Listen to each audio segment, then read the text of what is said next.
Hoy vamos a iniciar con lo que serían grandes síndromes, ¿bien? Respecto a los grandes síndromes, vamos a ver primeramente lo que es el dolor, la fisiopatología del dolor.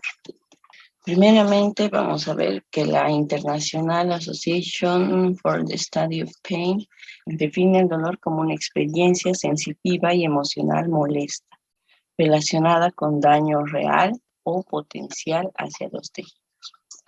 La respuesta ante el dolor está influenciada por la reacción ante el dolor más que por la intensidad del mismo. ¿A qué se refiere esto? Que cuando, por ejemplo, si vamos a hablar de las inyecciones intramusculares, ya sea para una vacuna o para algún medicamento. Para algunos, una inyección intramuscular puede ser algo que no duele nada, no le asusta, no le duele y se puede poner nada más, sin tener gran temor. En cambio, para otras personas, la misma inyección intramuscular puede ser un dolor realmente traumante, ¿ok? No importa la edad que tenga, el género tampoco. Si para esa persona la experiencia es demasiado traumática, entonces a pesar de que la inyección intramuscular no es algo que duela mucho, hay algunos que sí les va a generar bastante ansiedad y por lo tanto van a sentir un poco más de dolor en el momento. Por eso dicen no está influenciada tanto por la intensidad del dolor, sino por la reacción que cada cual tenga hacia el dolor. ¿Ok? La ansiedad, la cultura, el sexo, el género, las experiencias anteriores y las expectativas en cuanto al alivio del dolor pueden influenciar la reacción de la persona ante el dolor.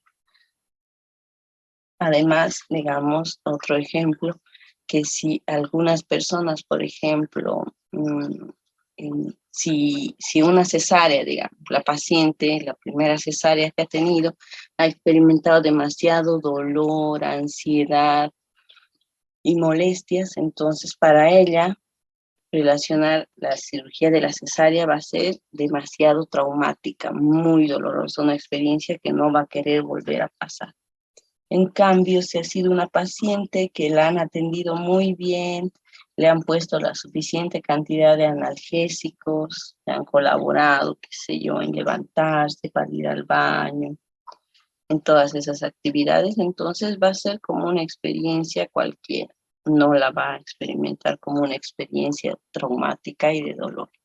Entonces, todo lo que uno viva alrededor de las experiencias de dolor que tenga, van a contribuir a que si esa sensación se va a quedar como un dolor muy intenso o un dolor leve, no la intensidad misma del dolor, ¿ok? Entonces, para el dolor va a ser muy importante el estado psicológico del paciente en ese momento que está sintiendo el dolor, ¿bien? Y por lo tanto, ese también debe ser como una obligación nuestra, porque nuestro paciente, sea la enfermedad que tenga, siempre va a experimentar algo de dolor, ansiedad, sufrimiento, ¿ok? Porque es un paciente. Entonces, por nuestra parte, nuestra obligación es tratar de que la experiencia en total, el diagnóstico, el tratamiento, si es necesaria la internación, todo, sea lo más grato posible, ¿ok? Lo menos doloroso, lo menos traumático posible. ¿Qué más? Cuando el dolor es en extremo intenso, altera la conducta de la persona y puede consumir toda la atención del sujeto. Yo cuando estaba en la facultad creía que las personas que tenían infarto eran aquellas que se agarraban el pecho y que se botan al piso y que pierden el conocimiento y gritan, ah, me muero así. Yo pensaba que todos los infartos eran así. Es más, yo pensaba que todos los infartos se morían. Pero hoy en día, al haber estudiado ya todos estos años y más de especialidad, he visto que hay personas que sienten el infarto, o sea, igual se están infartando, pero solamente vienen a la consulta por un cosquilleo, un carraspeo en la garganta. Digo, ¿y usted siente dolor? No. Fuma, sí. Es diabético, sí. Es hipertenso, sí. Bueno, tiene todos los factores de riesgo para infartarse, pero solo siente una molestia en la garganta. molestia, ni siquiera es dolor. Yo le digo, ¿siente dolor al tragar? No, es una molestia, es algo como que está aquí y que no me deja respirar bien, no me deja hacer nada porque siento algo aquí. Y como allá en Argentina, cualquier paciente que visita la consulta o la guardia, la emergencia de cardiología, sí o sí se le tiene que hacer un electro. ¿Ok? Entonces, a pesar de que vaya por un dolor de uña, una fractura de no sé qué, se le hace el electro. Entonces, a esa paciente que viene con la molestia en la garganta, le hacemos el electro, tenía supradesnivel del ST en todas las derivaciones, en ABR, y bueno, era un infarto grande. ¿Ok? Entonces, esto les comento, ¿por qué? Porque la sensación que tenga la persona en el momento en que está sufriendo la enfermedad va a depender mucho de su ansiedad, ¿ya? El dolor, el trauma que siente este paciente va a depender mucho de la ansiedad que tenga él mismo, ¿ok? Entonces, igual les quería hablar esto porque dice acá en la primera línea, el dolor es en extremo intenso, altera la conducta de la persona y puede consumir toda la atención del sujeto. Algunos infartos son así como este que les he comentado, una molestia en la garganta nada más y se estaba infartando. También hay pacientes que se infartan con un dolor, te dice, siento que alguien se está sentando en mi pecho, como la pata de un elefante en mi pecho, me está aplastando y esto no me deja respirar y ni siquiera te pueden hablar así, te dicen me duele, me duele, me duele, me duele y se botan al piso del dolor y se pueden retorcer en el piso del dolor y también se está infartando. A estos también le hacemos un electrocardiograma y se infartaron, ¿ok? Entonces existen dolores en extremo intensos que pueden ser realmente una enfermedad grave y dolores o molestias muy suaves o muy leves que también pueden ser enfermedades graves. ¿De qué va a depender? De la percepción del paciente. ¿Ok?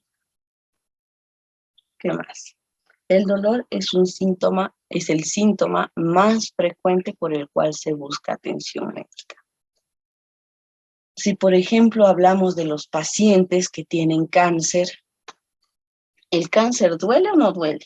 El cáncer, cuando está en sus estadios iniciales, cualquiera fuera el tipo, ya sea cáncer de mama, cáncer de próstata, cáncer de piel, cáncer de hueso, cualquier tipo de cáncer, cuando está en sus estadios iniciales, no duele. ¿Por qué? Porque es chiquito y recién se está multiplicando.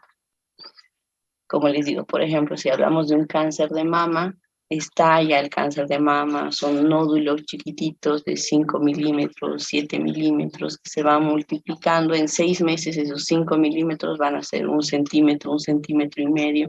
Eso ya es un cáncer, ya es un tumor maligno, digamos, ¿no? Le hacen la biopsia, todo es maligno. Cuando está así, no duele.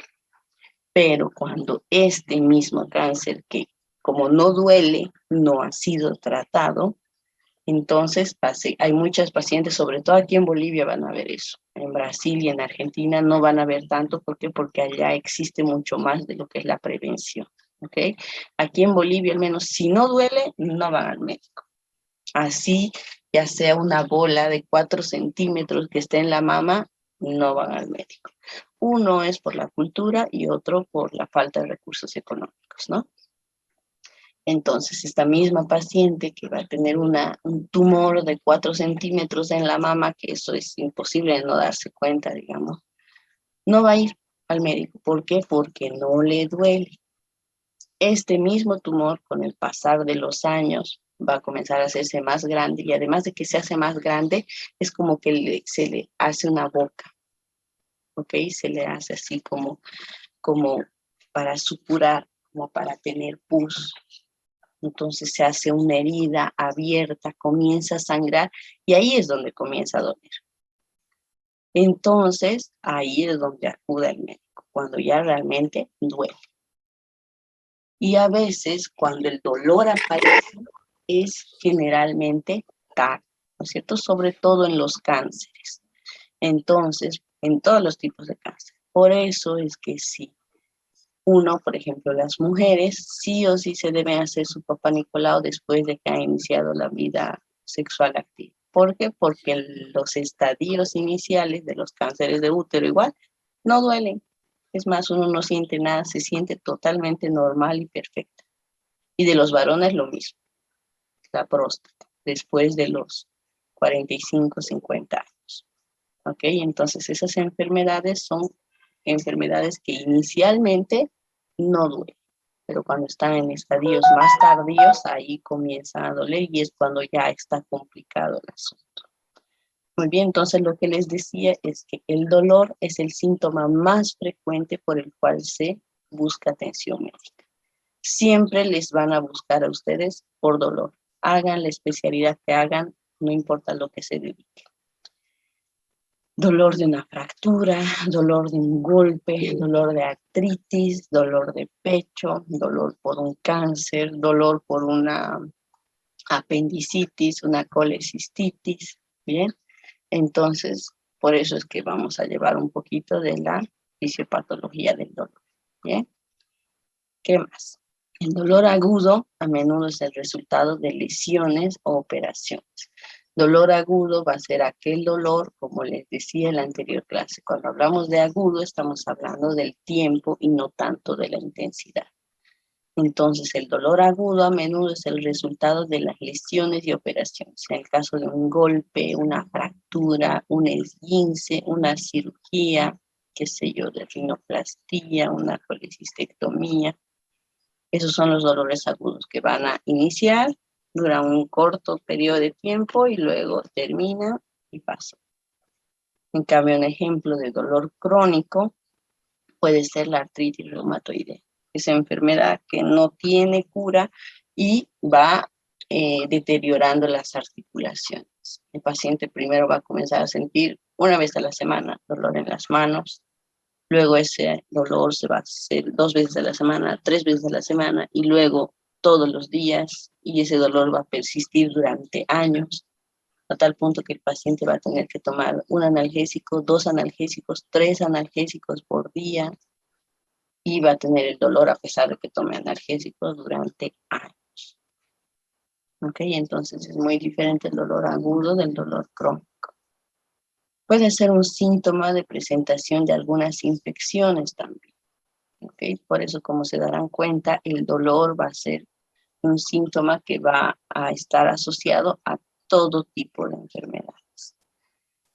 En el caso de las infecciones, cuando tenemos una faringitis, una inflamación más una infección de la faringe, entonces vamos a tener dolor al tragar, ¿no es cierto? En el momento en que están tragando, van a sentir como esa molestia.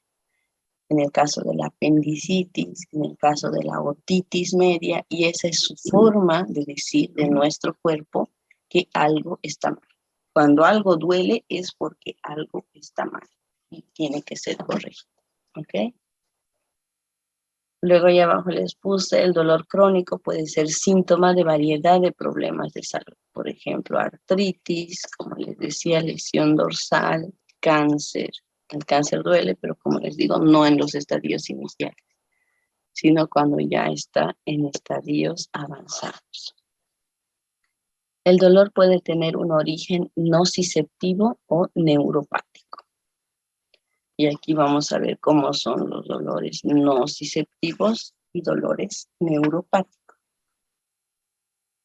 Los receptores del dolor que son nociceptivos son terminaciones nerviosas libres que se activan en respuesta a una lesión. En cambio, el dolor neuropático surge de la lesión directa o disfunción de los axones sensitivos de los nervios periféricos o centrales. Cuando hablamos de los receptores del dolor nociceptivos, van a ser estas terminaciones libres que tenemos en la piel y en algunos órganos. Si, por ejemplo, hemos sufrido una quemadura, este es, digamos, nuestra manito, chan, chan, chan, chan, chan. Entonces tenemos las terminaciones libres en nuestra mano, estamos planchando algo, digamos, y ¡pam! nos hemos quemado. Entonces, estas terminaciones libres, boom, van a llevar la información hacia el cerebro y generar una señal de respuesta. A eso se refiere a los nociceptores, son las terminaciones libres que se activan en respuesta a una lesión. En cambio, el dolor neuropático surge de la lesión directa o disfunción de los axones sensitivos de los nervios periféricos o centrales. Un ejemplo de esto va a ser que tenemos a nuestro piecito 3, 4 y el dedo gordo. Tenemos ahí a la extremidad inferior y aquí están los nervios, igual las terminaciones nerviosas. Pero estas terminaciones nerviosas en mi paciente que tiene diabetes crónica mal controlada, estas terminaciones nerviosas han sido dañadas por la diabetes. ¿Ok? Entonces va a comenzar a sentir dolor en las extremidades inferiores. De la nada. No hay nada que le esté quemando, que le esté pinchando, no hay nada. Pero ha habido una lesión directa de esas terminaciones nerviosas. Pueden ser periféricas, en este caso de la diabetes, o centrales. Bien, entonces a eso se refiere el dolor, los receptores del dolor nociceptivos y los receptores del dolor neuropático. De entre los receptores del dolor neuropático van a los síntomas que van a sentir estas personas. Uno es el dolor, como les decía, en la diabetes. El dolor por estímulos en la piel que normalmente no producen dolor.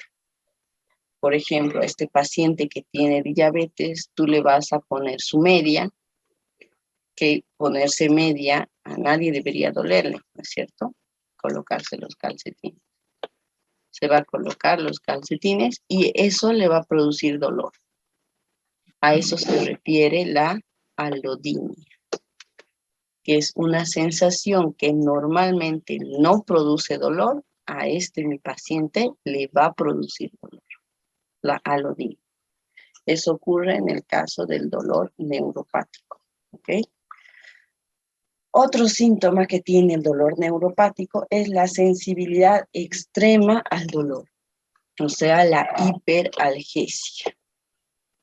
Digamos, a nuestro paciente le vamos a comenzar a friccionar, a pasar con unos ungüentos. Eso generalmente no debería doler, ¿no es cierto? Estamos apretando un poquito su extremidad inferior para que calmar el dolor, pero eso le va a producir mucho más dolor. ¿Ok? A eso se refiere la hiperalgesia. Que algo que capaz podría darte algo de dolor, podrías sentir algo de dolor, sientes un dolor extremo, como si te estuvieran quemando las extremidades. Entonces a eso se refiere la hiperalgesia. Y también otro síntoma del dolor neuropático es la ausencia del dolor por estímulos que normalmente serían dolorosos, que eso va a ser la analgesia. ¿A qué se refiere? En que va a llegar un momento en que la diabetes ha dañado tanto a mis nervios periféricos, a mis terminaciones nerviosas, que estas se van a morir. Entonces van a dejar de funcionar. Y si dejan de funcionar, entonces yo voy a, más adelante, esto es algo más crónico, cuando el paciente tenga alguna lesión, ya no va a sentir dolor. Se ha cortado, se ha golpeado, pero el paciente ya no va a sentir dolor. O se les comienza a crear úlceras también, son heridas con solución de continuidad y ya no le va a doler. No le va a estar haciendo la curación así de una herida horrible, abierta, supurada y al paciente ya no le va a doler. ¿Por qué? Porque ese es un daño crónico, un dolor neuropático crónico que ha llegado a eliminar, a deshacerse de los nervios periféricos y por lo tanto el paciente ya no va a sentir bien. Ahora vamos a pasar a lo que son las teorías del dolor. La teoría de la especificidad considera el dolor como una modalidad sensitiva independiente por la actividad de receptores específicos que transmiten información a los centros del dolor en el prosencéfalo en donde se experimenta el dolor. Y luego tenemos otra teoría que es del patrón de los receptores del dolor, en que estos comparten terminaciones con otras modalidades sensitivas. Por ejemplo, el tacto ligero en la piel produciría una sensación de tacto a través de una estimulación baja. O sea, esta teoría de la especificidad trata de decir que cada una de las terminaciones nerviosas va a sentir cosas diferentes. Esta, digamos, solamente se va a encargar del dolor. Esta solo por altas temperaturas, quemaduras. Y esta solo por sensación táctil. Y así cada uno va a tener su función. A eso se refiere la teoría de la especificidad. En cambio, la teoría del patrón, en que comparten terminaciones nerviosas, nos va a decir que ahí tenemos a la terminación nerviosa. Si a esta terminación nerviosa nosotros le estimulamos de manera suave, con baja presión, solamente el tacto, entonces solamente va a sentir el tacto. Pero en cambio, si vamos con mucha más fuerza a esta misma terminación, esta terminación ya va a poder llevar la señal del dolor. ¿Ya? O sea que la misma terminación nerviosa va a tener varias funciones, de sentir el tacto y de sentir el dolor también. ¿Ok? Esas son las dos teorías del dolor. Ahora vamos a llevar lo que son los mecanismos y las vías del dolor. Las vías del dolor están compuestas por neuronas. Estas neuronas son de primer, segundo y tercer orden. Las neuronas de primer orden y sus terminaciones receptivas detectan estímulos que amenazan la integridad de los tejidos inervados. Entonces, la primera neurona que vamos a ver va a ser aquella que tiene las terminaciones sensitivas. Y esta es la primera neurona, que va a entrar por el asta posterior y va a ir hasta la médula espinal. Estas de primer orden, sus terminaciones receptivas van a ser las que van a detectar. Van a producir inflamación y ellas mismas van a liberar mediadores de la inflamación. Entre estos pueden liberar sustancia P, prostaglandina, serotonina, acetilcolina. Bien, esta es la función de las neuronas de primer orden. Las neuronas de segundo orden están localizadas dentro de la médula espinal y procesan la información nociceptiva. La neurona de segundo orden va a ser esta que la va a transportar dentro de la médula espinal hacia la vía que corresponde. Si es dolor, hacia la vía del dolor. Si es temperatura, las neuronas de tercer orden proyectan información dolorosa al cerebro. El tálamo, no solo a la corteza cerebral, sino también al tálamo, a la corteza somatosensorial, y además van a integrar y modular el dolor, así como a la reacción subjetiva de la persona ante la experiencia dolorosa. Por eso es que el dolor algunas personas sienten mucho dolor con la misma experiencia y otras personas sienten poco dolor con la misma experiencia. ¿Por qué? Porque hasta aquí todo era igual, digo. Se libera esto, la primera neurona, la segunda neurona. La tercera neurona va a ser la que va a llevar la información hasta el cerebro. Entonces, llegando al cerebro, como dice acá, va a ir al tálamo, a la corteza somatosensorial. Y entonces también va a ir al área de los recuerdos de esta persona. ¿Qué es lo que esta persona ha experimentado con la misma sensación? Entonces, ahí lo va a asociar con mucho más dolor y va a sentir más dolor. ¿Ok? Entonces, por eso es que cada experiencia dolorosa es percibida de manera diferente por cada persona. ¿Por qué? Porque en su cerebro se van a activar distintos mecanismos. Los receptores y mediadores del dolor. Los receptores del dolor se llaman nociceptores.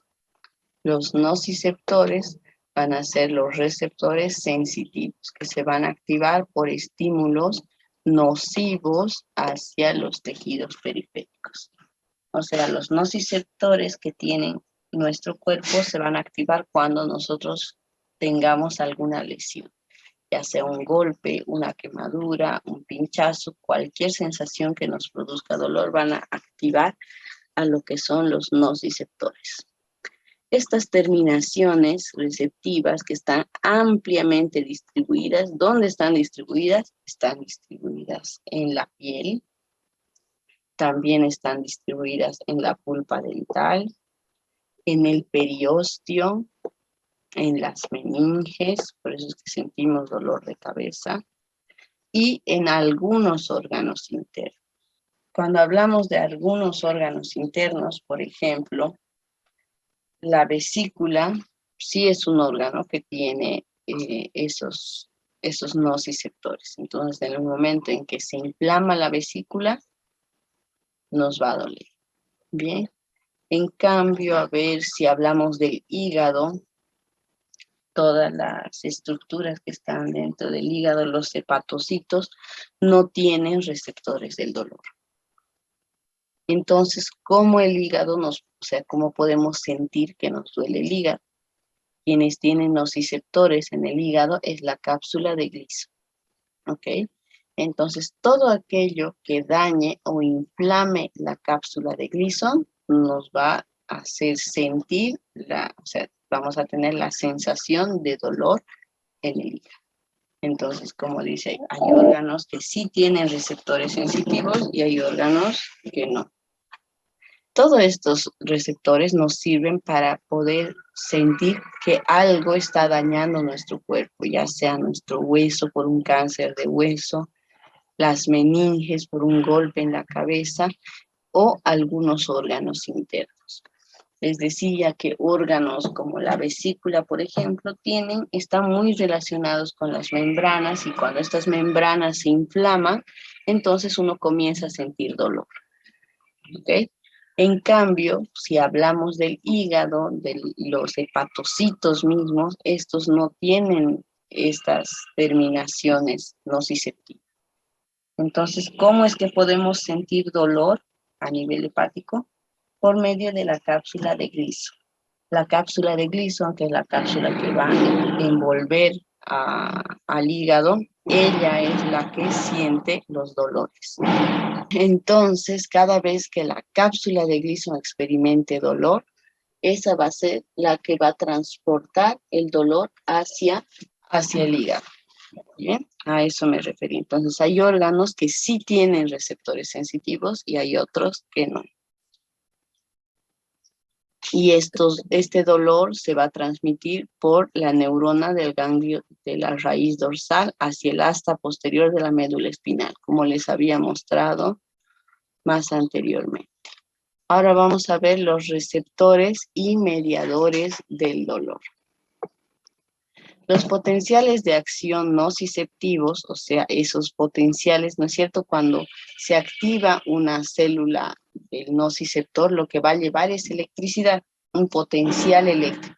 Y este potencial eléctrico va al cerebro y se transmite o se transforma en una señal de dolor.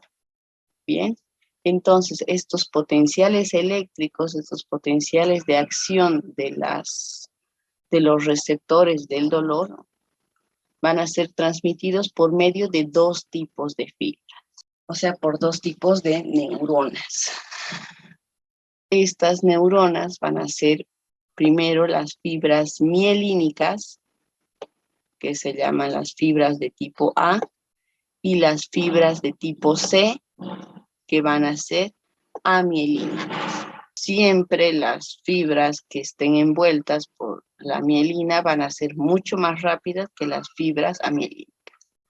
Entonces, las fibras A, que son las mielínicas, son más largas.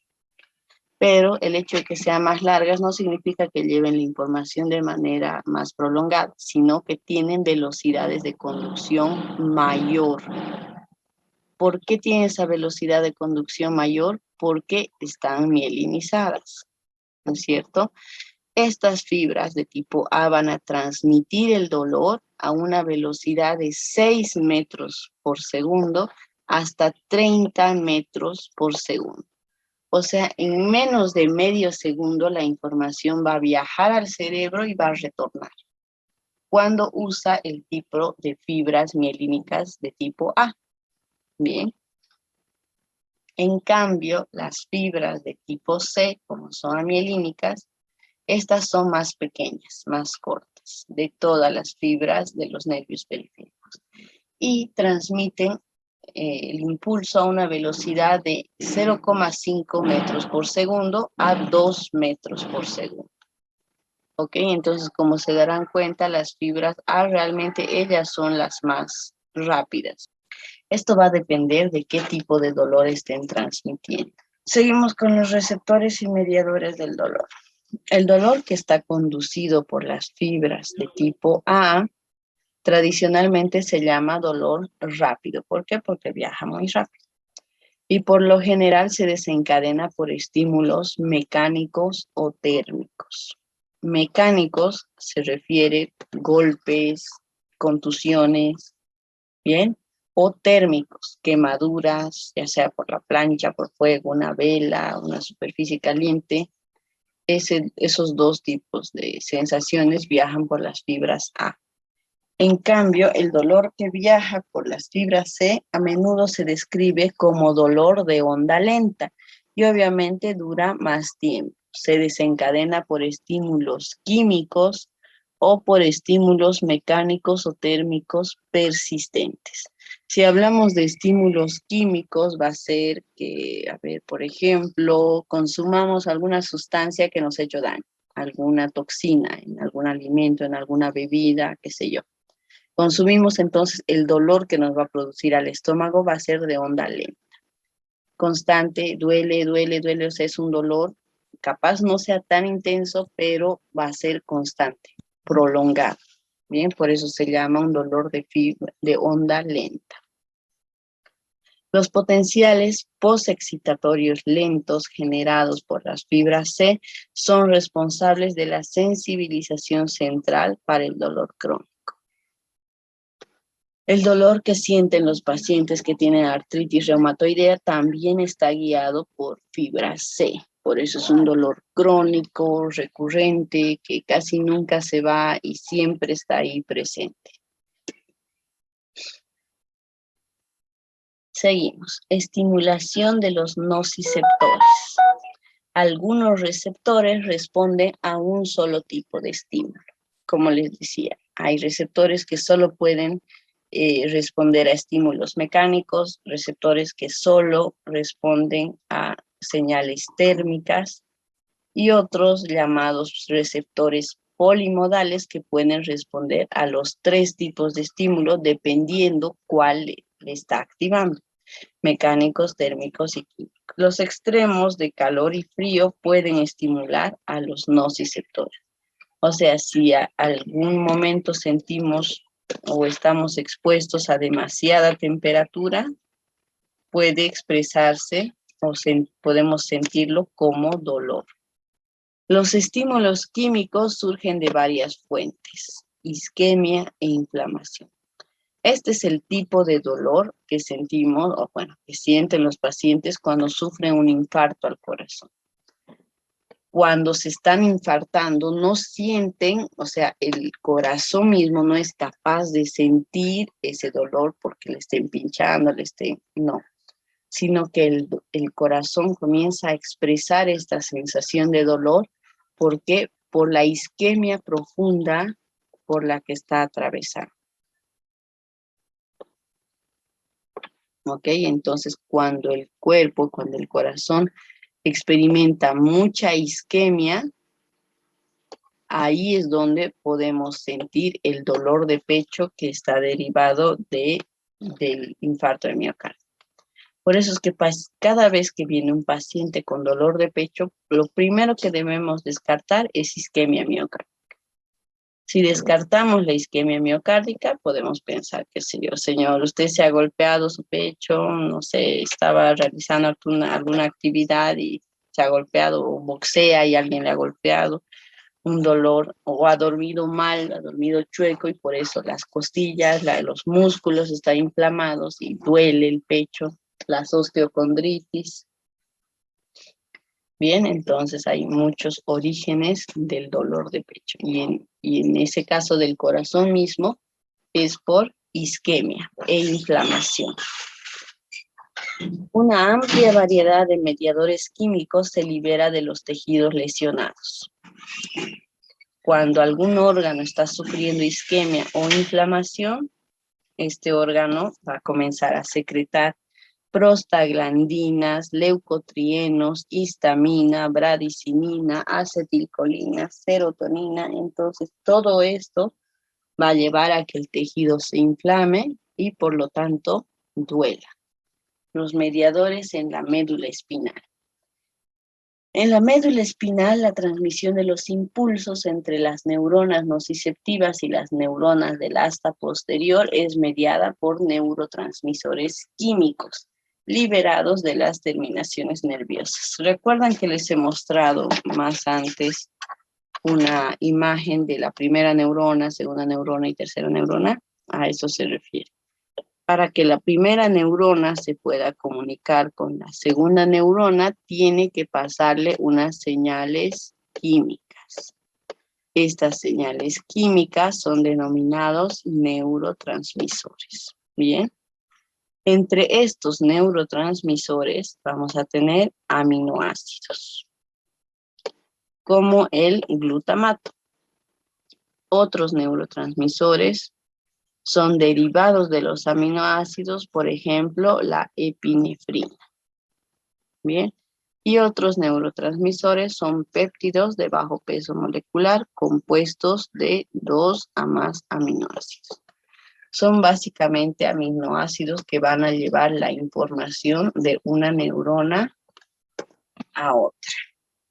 El aminoácido glutamato es un neurotransmisor excitatorio mayor, liberado de las terminaciones nerviosas de las células nociceptivas.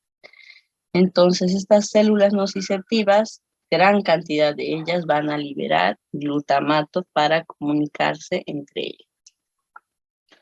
Luego, la sustancia P es un neuropéptido que también es liberado en el asta posterior por las fibras C en respuesta a la inflamación nociceptiva. La sustancia P es otro neurotransmisor que va a llevar la información de una neurona a otra. Y también tenemos la sustancia E, que despierta potenciales excitatorios lentos en las neuronas del asta dorsal. Todos estos nos van a servir para comunicarse entre ellas a las neuronas. El circuito y las vías de la médula espinal. Al entrar a la médula espinal por medio de las raíces dorsales, las fibras del dolor se bifurcan y ascienden uno o dos segmentos antes de hacer sinapsis con las neuronas del asta posterior. Aquí está la primera neurona o la neurona de primer orden que viaja hasta llegar a la médula. En el momento en que llega a la médula, la información no solamente se comunica con una neurona que va hasta el cerebro, sino también se comunica con otras neuronas de más arriba, viaja, digamos, 2 segmentos más arriba, 2 segmentos más abajo, y así producen toda una integración del dolor, todo un sistema. ¿Bien? Obviamente, mientras más sea el dolor, más grande sea el estímulo, mayor compromiso de neuronas conectadas para experimentar ese dolor. Por eso es que dice que cuando ingresan a la médula pueden ascender o descender 1 o 2 segmentos antes de hacer sinapsis con las neuronas de tercer orden para que asciendan hacia el cerebro. ¿Qué más? Desde el asta posterior, los axones de las neuronas de proyección de asociación se cruzan a través de la comisura anterior hasta el lado opuesto y después ascienden en 2 tipos de vías, la vía neoespinotalámica y la vía paleoespinotalámica. Aquí tenemos una imagen que primeramente la neurona va a recibir el estímulo nociceptivo. O sea, el estímulo del dolor va a ser activado.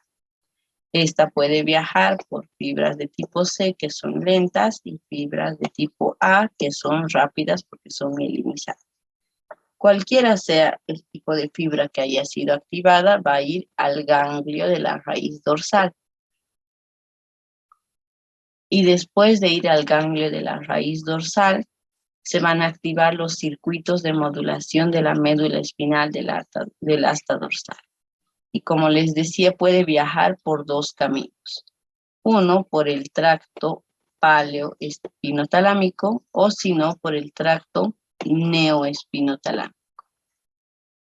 Las que van a viajar por el tracto del paleoespinotalámico vamos a sentir un dolor.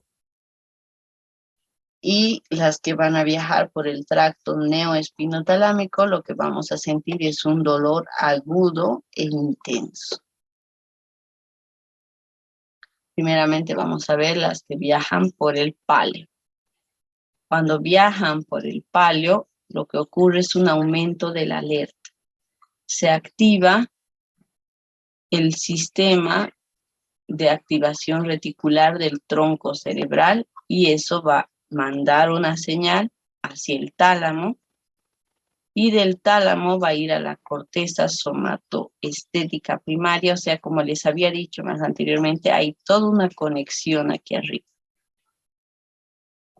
En el momento en que activa la corteza somatoestética primaria, ahí vamos a ver la discriminación del dolor. ¿Qué se refiere a eso? ¿En qué lugar está precisamente localizado el dolor? O sea, si digamos, estamos caminando de noche y nos golpeamos nuestro dedito del pie en alguna mesa o en alguna silla, primeramente vamos a sentir que es un dolor en el pie, así en general. Y luego, a medida que pase un poquito más los segundos o las fracciones de segundo, vamos a experimentar realmente el punto exacto donde nos hemos golpeado y donde nos está doliendo. Eso va a ser delimitado por la corteza somatoestética primaria, la discriminación y la localización exacta del dolor. Y del tálamo mismo va a ir también a la corteza límbica. Y ustedes saben que la corteza límbica, su función es traducir una experiencia emocional. En ese momento podemos sentir rabia, podemos sentir frustración, aparte del dolor, ¿no es cierto? Entonces, ahí es donde les decía que se activa como estos recuerdos que tenemos, de que si alguna vez nos ha pasado lo mismo, de que nos hemos golpeado el dedito del pie, ¿qué más hemos sentido? ¿Cuánto tiempo nos ha durado? Que si, no sé, se ha fracturado el dedito, entonces ha sido mucho dolor, entonces ahora que nos hemos golpeado vamos a sentir esa misma angustia de, ay no, ahora voy a andar otra vez con mi dedito fracturado, qué sé yo. Entonces, estas asociaciones dentro del cerebro van a permitir que nosotros tengamos diferentes percepciones del dolor. Cada persona tiene diferente percepción del dolor respecto de lo que es realmente, ¿no? O sea, no para todos va a ser lo mismo. Y del tálamo mismo va a viajar esa señal hacia el hipotálamo, que va a producir respuestas autónomas y respuestas endócrinas. ¿A qué se refiere eso? Que junto con el dolor que estamos sintiendo vamos a comenzar a sentir ansiedad, sudoración, ese tipo de respuestas endócrinas, taquicardia, un poquito de hipertensión, todo eso va a estar liberado por el hipotálamo. Además de viajar a esos lugares, del tálamo a la corteza somatoestética, de la corteza somatoestética va a viajar hacia la corteza de asociación, donde va a tener ahí la percepción misma del dolor y el significado. Entonces ahí vamos a estar, oh, sí, me he golpeado, entonces, ¿qué tengo que hacer? Tengo que sentarme, tengo que friccionarme, revisar que está bien.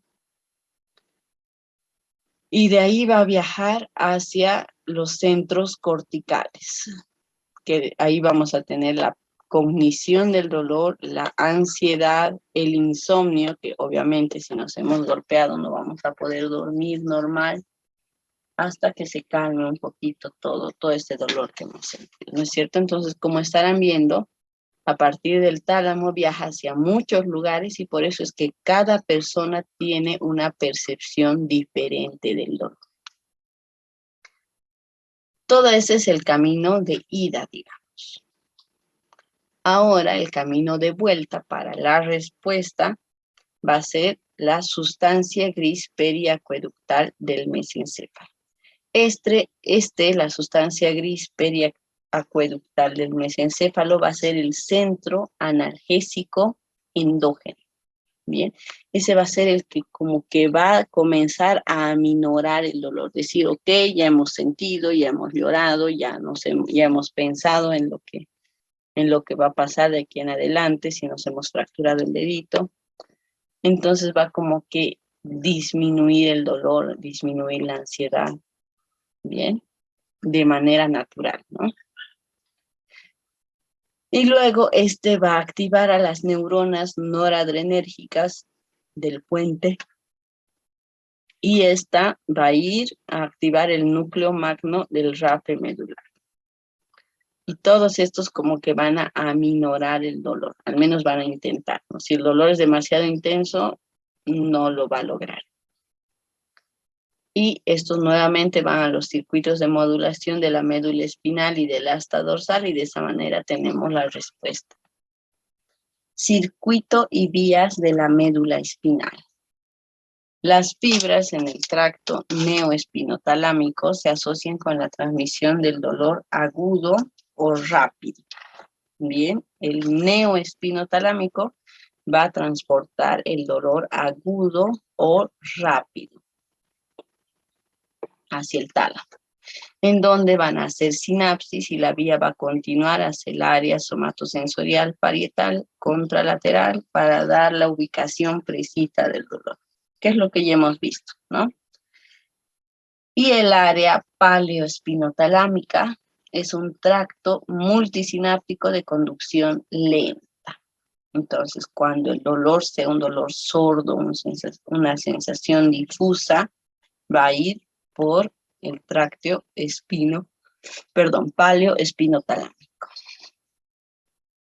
Las fibras espinoreticulares de esta vía del paleo se proyectan bilateralmente hacia la formación reticular del tronco cerebral, o sea, hacia los dos lados del cerebro, derecho e izquierdo. Y también contribuye a un aumento en la actividad electroencefalográfica relacionada con la alerta. ¿Por qué? Porque va a llevar un dolor crónico, un dolor de onda lenta. Entonces va a ser como un dolor constante. En cambio, las fibras del tracto neoespinotalámico va a ser como una fibra así que sube y baja, súper rápido. En cambio, el área paleoespinotalámica va a llevar el dolor sordo y lento por medio de la fibra C. Entonces, todo esto puede ser registrado por el electroencefalograma. Las neuronas del asta dorsal, o sea, las neuronas del segundo orden, van a estar divididas principalmente en dos tipos. Las neuronas del rango dinámico amplio, que responden a diferentes estímulos de baja intensidad, y las neuronas nociceptivas específicas, que responden solo a estímulos nocivos, o sea, a estímulos de alta intensidad. Después de un daño más intenso en los aferentes sensitivos periféricos, las fibras A y C responden con mayor intensidad conforme se estimulen más. ¿A qué se refiere esto? Que cuando nosotros hemos sentido un dolor y solamente ha tenido una estimulación, o sea, nos hemos pinchado con la aguja y solo hemos sentido una, entonces viaja y vuelve, ¿no es cierto? En cambio, cuando tenemos un dolor como que más constante, una y otra vez, entonces las fibras se van a llevar mucho más estimulación. ¿Por qué? Porque se están estimulando más, ya sea las fibras de tipo A o las fibras de tipo C. Cuando las fibras de tipo C se estimulan en forma repetida a una velocidad de una vez por segundo, cada estímulo va a producir una respuesta progresivamente mayor, ya en el caso de las fibras C. Este fenómeno de amplificación de señales transmitidas se ha llamado conclusión. O sea, mientras más estimulemos a las fibras de tipo C, van a llevar mucho más fuerte el estímulo hacia el tálamo. Centros cerebrales y de percepción del dolor. En el sistema neoespinotalámico, las interconexiones entre el tálamo lateral y la corteza somatosensorial son necesarias para dar precisión, discriminación y significado a la sensación dolorosa. Y el sistema paleoespinotalámico se proyecta en forma difusa desde los núcleos intralaminares del tálamo hasta las áreas amplias de la corteza límbica. Todo esto ya lo hemos visto en la imagen, en el cuadrito que les he mostrado. La estimulación aferente nociceptiva de tipo A está relacionada con la activación en la corteza somatosensorial aferente en el lóbulo parietal, en tanto que la estimulación con las fibras de tipo C se relaciona a la activación de las cortezas somatosensitivas secundarias. Y aparte van a lo que es el sistema límbico. Es el cuadro que les he mostrado anteriormente. Aquí tenemos una imagen en que tenemos primeramente a las terminaciones nerviosas de un dedo quemado. Estaba sobre la llama. Aquí se activan las terminaciones nerviosas y ya les había dicho, en el caso de dolor por temperatura va a ser guiada por fibras de tipo A. La primera neurona va a viajar hasta la médula espinal y la segunda neurona va a ser aquella que va a ver si va a ir por el neoespinotalámico o por el paleoespinotalámico. Después que se decida eso, va a viajar, en caso que sea un dolor por quemadura, va a ir por el neoespinotalámico, va a viajar de manera rápida, aguda. ¿Por qué? Porque tiene que haber una respuesta rápida. No podemos dejar nuestro dedo quemándose, ¿cierto? Entonces, todo esto ocurre en fracciones de segundo. Sube por la vía neoespinotalámica, llega al tálamo y a partir del tálamo va a todos esos lugares que hemos dicho, el área somatosensorial, la corteza límbica, la corteza somatosensorial, a todas las que hemos hablado, y luego va a comenzar la respuesta, que va a bajar también por la médula espinal y va a hacer que el cuerpo retire el brazo. Bien, esa va a ser la respuesta. Y como les digo, en el caso de quemadura va a ser en fracciones de segundo por fibras de tipo A. Las vías centrales para la modulación del dolor. Las vías neuroanatómicas que surgen en el mesencéfalo y el tronco cerebral descienden por la médula espinal y modulan los impulsos dolorosos ascendentes. Una de estas vías comienza en un área del mesencéfalo llamado la sustancia gris periacueductal. Esto es algo importante que, ¿no es cierto? Les decía que existen áreas en el cerebro que como que nos van a ayudar a disminuir la estimulación, estas tres, la sustancia gris periacueductal, las neuronas noradrenérgicas pontinas y el núcleo magno del rafe medular. Todo eso nos van a tratar de ayudar a disminuir la sensación del dolor. Y justamente de eso está hablando aquí. Una de estas vías comienza en un área del mesencéfalo llamada sustancia gris periacueductal. La estimulación eléctrica de esta área de la sustancia gris periacueductal del mesencéfalo va a producir un estado de analgesia que va a procurar durar muchas horas. Pero como les digo, si el estímulo es demasiado intenso, entonces la sustancia gris periacueductal, sus sustancias analgésicas, no van a ser suficientes. ¿Ok? Si es demasiado intenso el dolor, qué sé yo, una fractura expuesta, un infarto del miocardio y así. ¿Qué más? Se encontró que había receptores opioides altamente concentrados en esta zona. ¿Ok? Entonces, por eso es que se siente, es como que se percibe una disminución del dolor.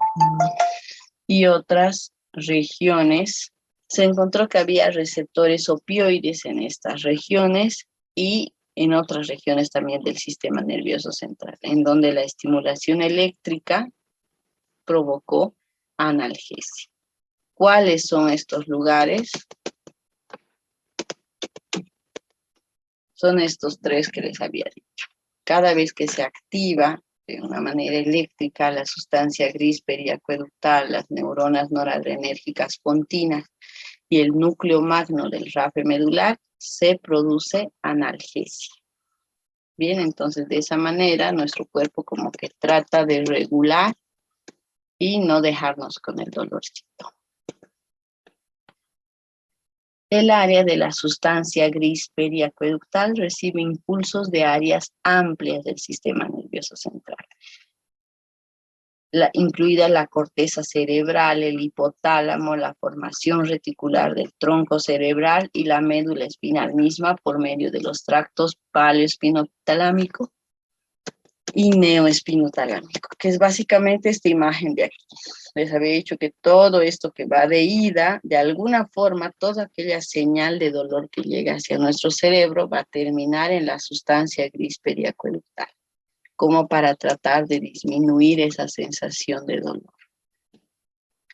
Esta región está íntimamente conectada con el sistema límbico, el cual se relaciona con la experiencia emocional. Mecanismos analgésicos endógenos. Existe evidencia de que los receptores opioides y los péptidos opioides sintetizados endógenamente, o sea, no aquellos que estamos consumiendo, no aquellos, qué sé yo, me he fracturado el dedito de mi pie y yo consumo analgésicos, no, sino los que se van a generar en mi cuerpo después de que yo experimente el dolor. Estos, que vienen de la sustancia gris periacueductal, son semejantes a la morfina. Se encuentran en las ramificaciones periféricas de las neuronas aferentes primarias y en muchas regiones del sistema nervioso central.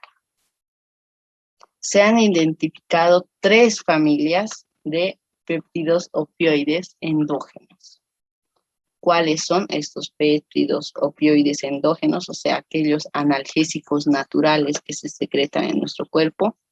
Son las encefalinas, las endorfinas y las dinorfinas. Los péptidos proencefalinas están presentes en áreas de la médula espinal y de la sustancia gris periacueductal, que están relacionadas con la percepción del dolor, en el hipocampo y otras áreas del cerebro que modulan la conducta emocional, en estructuras de los ganglios basales que modulan el control motor y en neuronas del tronco cerebral que regulan las respuestas del sistema nervioso autónomo. O sea, estas 3 familias de endorfinas no solo están en la sustancia gris periacueductal, sino en otros lugares como que estratégicos, digamos, para que nos ayuden a disminuir esta percepción del dolor. Si estos no funcionan, vamos y acudimos a los analgésicos. Umbral y tolerancia del dolor. El umbral del dolor es el punto al cual se percibe un estímulo como doloroso. Como les decía, hay hay personas que tienen un umbral muy bajo del dolor, hay personas que tienen muy alto el umbral del dolor y eso va a depender del tipo de actividad que realicen diariamente. Si, por ejemplo, son personas, qué sé yo, que se dedican al alpinismo, escalar o no sé, ellos que están acostumbrados a realizar ese tipo de actividad cuando hagan esas escaladas, ¿no es cierto? No sé si alguna vez han hecho tratar de subir agarrándose de unas estructuras así de chiquititas, entonces ellos ya no sienten dolor al hacer eso, es más, sienten placer, les gusta, ¿no es cierto? En cambio, una persona que no se dedica a eso, que nunca lo ha hecho y que quiere aprender, no sé si a ustedes les ha pasado a mí, la primera vez que he subido esas paredes para escalar, me dolía mucho mis dedos, no podía presionar, era demasiada presión sobre mis dedos. Y más que alegría, sentía miedo, creo. Entonces, el umbral del dolor va a depender a lo que la persona esté acostumbrada a hacer. Si, digamos, tenemos una escala, a partir de aquí voy a sentir dolor. Ese es el umbral del dolor. Ok, a partir del punto en que la persona, hasta aquí sentía presión, digamos, cuando estaba subiendo esas cositas sentía presión, o sea, algo me estaba apretando en las palmas de la mano. Pero a partir de un punto, a partir del umbral, es a partir de ahí que yo voy a comenzar a sentir dolor, ¿ok? Entonces, como les decía, hay personas que tienen un umbral alto del dolor, o sea, que pueden tolerar mucho más la presión antes de sentir dolor. Y existen personas también que tienen un umbral bajo del dolor, que van a sentir dolor mucho más rápido. La tolerancia al dolor es la experiencia total del dolor. Se define como una menor respuesta a un medicamento debido a la administración repetitiva. Eso es la tolerancia al dolor. Por ejemplo, si a mí me duele un poquito mi cabeza y me tomo paracetamol, cuando me duela mucho más la cabeza, el paracetamol ya no va a tener el mismo efecto en mí. ¿Ok? A eso más o menos se refiere. Que una respuesta a un medicamento, debido a la administración repetitiva, su respuesta va a ser menor. Cada vez voy a necesitar más analgésicos y más analgésicos. Bien, por eso lo ideal no es que te duele y tomas el analgésico, sino procurar de que las endorfinas de nuestro cuerpo traten de defendernos, esas encefalinas, endorfinas y dinorfinas, traten de aminorar un poquito la sensación dolorosa, y si no es suficiente, bueno, recién consumir algo de analgésicos en pastillas. ¿Qué más? Los factores psicológicos, familiares, culturales, ambientales, influencian en forma significativa la cantidad del dolor que una persona puede tolerar. Como les decía, hay familias, qué sé yo, niños que han vivido trabajando desde su infancia con cosas pesadas.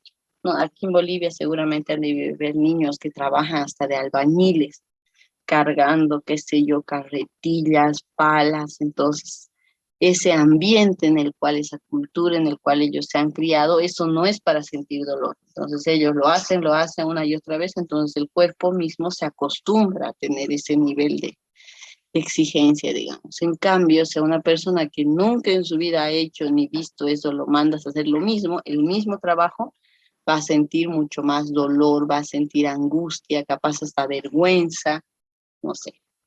Entonces, los factores psicológicos, familiares, culturales y ambientales van a influenciar la percepción que cada uno tenga del dolor.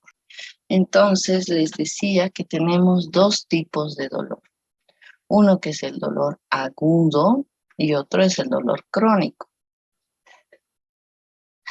En esta tabla vamos a ver las características, el inicio del dolor agudo y crónico, duración de ambos y así. ¿Bien? Veamos primero el inicio. Cuando hablamos de dolor agudo, hablamos de un dolor reciente. Como les decía, agudo se refiere más al tiempo. Bien. En cambio, un dolor crónico es continuo e intermitente. Tiene más de 6 meses de duración. Un ejemplo de un dolor agudo puede ser una fractura, un golpe, un infarto. Es un dolor agudo. Bien, en cambio, un ejemplo de un dolor crónico puede ser la artritis, la gastritis, que es un dolor continuo e intermitente. Bien, a ratos como que desaparece, pero luego vuelve y sigue ahí. La duración es muy importante. El dolor agudo tiene una duración corta, menor a 6 meses o mucho menos, capaz 2 días, dependiendo cuánto dure la patología. Bien, pero en general menor a 6 meses. En cambio, el dolor crónico tiene duración de 6 meses o más. Las respuestas autónomas ante el dolor consiste con una respuesta simpática de lucha o huida, el dolor agudo. A un aumento de la frecuencia, o sea, si hablamos de la respuesta simpática, eso significa un aumento de la frecuencia cardíaca, un aumento del volumen de sanguíneo que va a atravesar el corazón, o sea, va a haber la misma cantidad de sangre en nuestro cuerpo, solo que va a circular de manera más rápida, ¿cierto? ¿Por qué? Porque el corazón se va a mover de manera más rápida.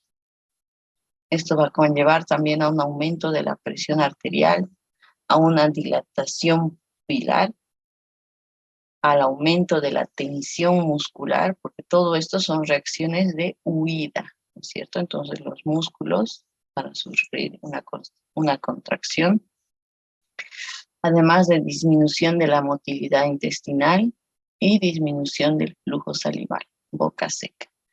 Todos estas respuestas van a ser parte de la respuesta simpática de lucha o huida, las respuestas autónomas. Respuestas autónomas se refieren que yo no voy a pensar, tengo que aumentar mi frecuencia cardíaca. No. Si yo tengo un dolor agudo, automáticamente van a ocurrir todas esas cosas, ¿ok? En cambio, con el dolor crónico, como ya pasó mucho tiempo que estoy sintiendo el dolor, entonces voy a tratar de darle la menor importancia posible. Bien, solamente va a poder causar aumento de la frecuencia cardíaca y todo eso cuando sea demasiado intenso. Bien, cuando este dolor crónico sea demasiado intenso, entonces ahí sí voy a sentir se va a activar esta respuesta simpática. Luego tenemos al componente psicológico. En el dolor agudo generalmente está relacionado con la ansiedad. Y en el dolor crónico, con el aumento de la irritabilidad. ¿Por qué? Porque eso va a significar que estamos mucho tiempo con dolor, cansados, aburridos, deprimidos, preocupados, ya cansados de ese dolor. Entonces eso, una persona que vive con dolor constantemente, imagínense, es algo muy molesto. No duerme bien, no come bien, entonces va a estar muy irritado, aislado de intereses externos, no va a tener muchas ganas de hacer nada, disminución de la compenetración de las relaciones, disminución del sueño, disminución de la libido, además de cambios de apetito. Y peor si el dolor se relaciona con los alimentos, entonces muchísimo peor. ¿Ok? Esas son las principales diferencias entre el dolor agudo y el dolor crónico. Ambos pueden ser intensos, o sea, muy fuertes, digamos, ¿eh? O muy leves también, muy suavitos. Sigamos hablando del dolor agudo. El dolor agudo es de corta duración y tiende a resolverse cuando se soluciona el proceso patológico subyacente.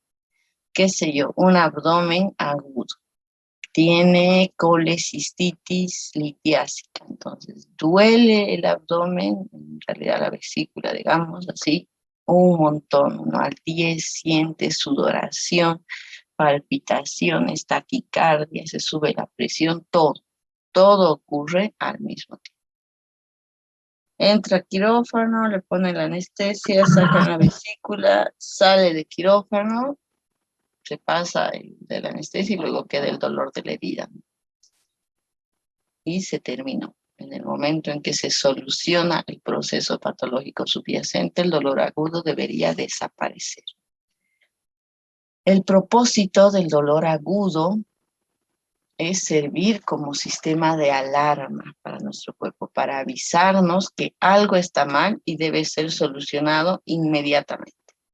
¿Por qué? Porque ¿qué pasaría si esa persona que ha tenido una colecistitis aguda no siente un dolor muy fuerte? No sienta ese dolor. Entonces va a seguir viviendo y haciendo sus cosas como las hacía.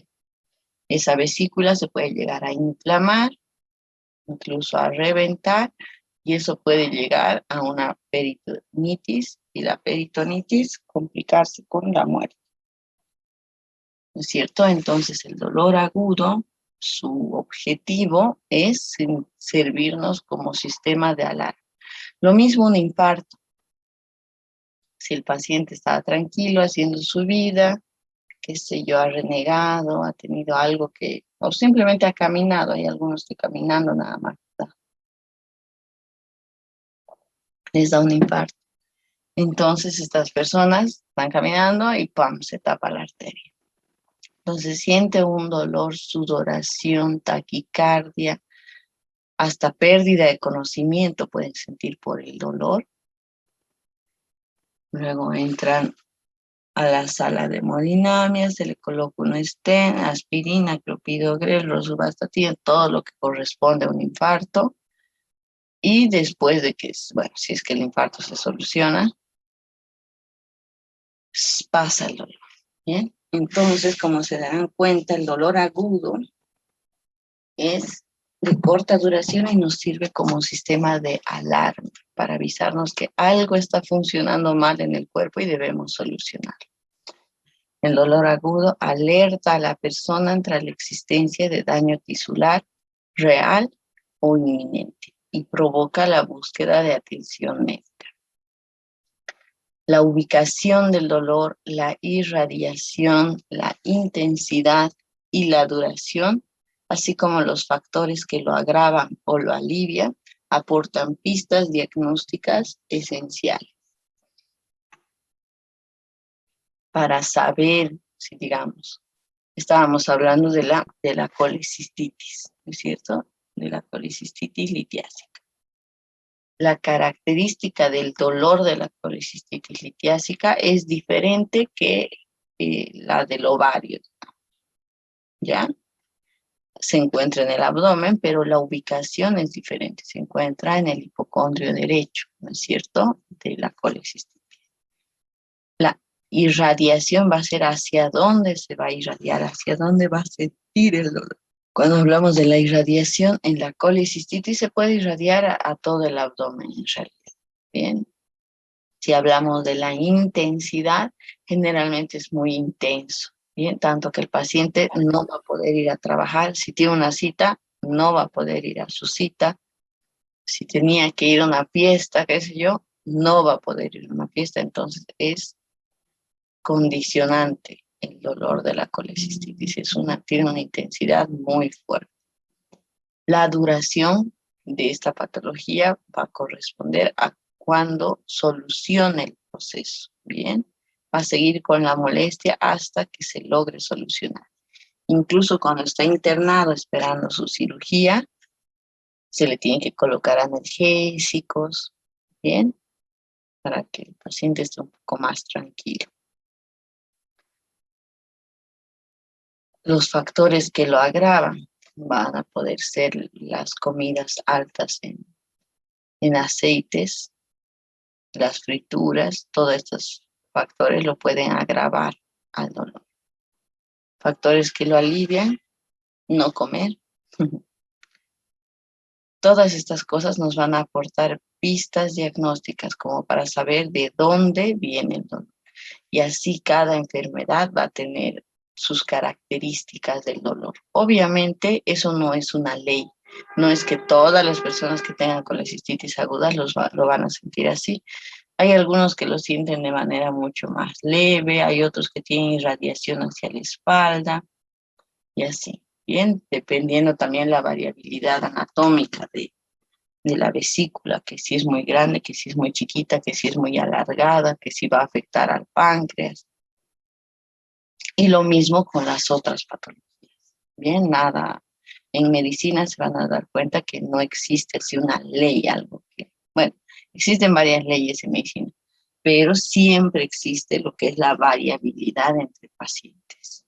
Bien, como dicen, a veces 1 más 1 no es 2 en medicina, entonces hay que averiguar todas esas cosas.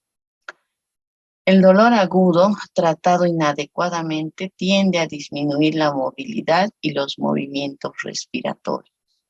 Qué sé yo, al paciente no le han terminado de diagnosticar su colecistitis aguda y va a decir, bueno, sigue usted, no era nada, no sé qué. Entonces el paciente de tiempo en tiempo va a volver a sentir este dolor, capaz no con la misma intensidad y así. El dolor tratado inadecuadamente tiende a disminuir la movilidad y los movimientos respiratorios, como la respiración profunda y la tos, al grado que pueden complicar o retrasar la recuperación. Bien, por eso es importante realizar un diagnóstico temprano de todas las patologías en general. Luego, si hablamos del dolor crónico, el dolor crónico es el que persiste por más tiempo. Como les decía, generalmente mayor a 6 meses. Persiste por más tiempo del que se puede esperar razonablemente después del acontecimiento que lo provocó. Este tipo de dolor es muy variable. Puede ser insoportable, o sea, demasiado intenso, como también puede ser relativamente continuo y leve. Bien. Por ejemplo, no sé si alguna vez han visto un paciente que tiene cáncer o esos cánceres terminales. Hay algunos que son muy dolorosos, tanto que los pacientes pierden el conocimiento del dolor que sienten. Bien, y este es un dolor crónico. ¿Por qué? Porque el cáncer no se cura y sigue por más de 6 meses, 7 meses, 8 meses, hasta quizás llegar al fallecimiento del paciente. Bien, ese es el dolor óseo metastásico, cuando el cáncer ya llegó, hizo metástasis hasta los huesos, es demasiado doloroso. Incluso nunca olvido estos cánceres cuando ya tienen metástasis en los huesos, son muy propensos a fracturas. Entonces, en ese momento, hasta se puede realizar esas fracturas espontáneas, que el paciente se estaba movilizando y se fracturan los huesos. Y obviamente eso produce mucho más dolor. El dolor crónico también puede ser leve, con periodos de escalamiento, o sea que se olvide del dolor, digamos, pase y luego suba de intensidad, 1 de intensidad, 2 de intensidad, 3 de intensidad y así en el tiempo. Algunas condiciones con episodios recurrentes de dolor agudo y crónico son, por ejemplo, las cefaleas por migraña. O sea, puede haber que como que se fusione el dolor agudo y crónico. Agudo cuando esté pasando una crisis de migraña, ¿no es cierto? Un dolor intenso que comienza de un momento a otro, que va a hacer que el paciente vaya a su cama y procure dormir sin luces, sin ruido, sin nada, ¿no es cierto? Las crisis de las cefaleas por migraña. En cambio, el dolor crónico, que tenga constantemente ese dolorcito de cabeza. Puede ser que tenga una intensidad de 1, 2, no es tan intenso, pero es constante. El dolor crónico es la principal causa de discapacidad, porque generalmente una persona con artritis reumatoidea toma paracetamol, diclofenaco, no sé, medicamentos fuertes que tratan de disminuir el dolor, pero eso ni siquiera es que le va a curar, solamente capaz le ayude a mitigar un poquito el dolor, pero la persona va a seguir con dolor. Y en el caso de las artritis son deformantes, ¿no es cierto? Entonces cada vez con el tiempo va a poder movilizarse con mayor dificultad, realizar sus actividades cotidianas con mayor dificultad. Entonces, por eso es que dice que el dolor crónico es la principal causa de discapacidad. Aparte de que te discapacita, el dolor crónico implica estrés fisiológico, psicológico, familiar, económico, sí o sí va a tener que ir a la farmacia 1 o 2 veces a la semana para comprarse sus medicamentos. Va a llegar un momento, qué sé yo, en que el paracetamol ya no sea suficiente y va a comenzar a comprar medicamentos mucho más potentes, metotrexate, no sé, cada vez más potentes y obviamente más caros. Bien, entonces el dolor crónico es todo un problema.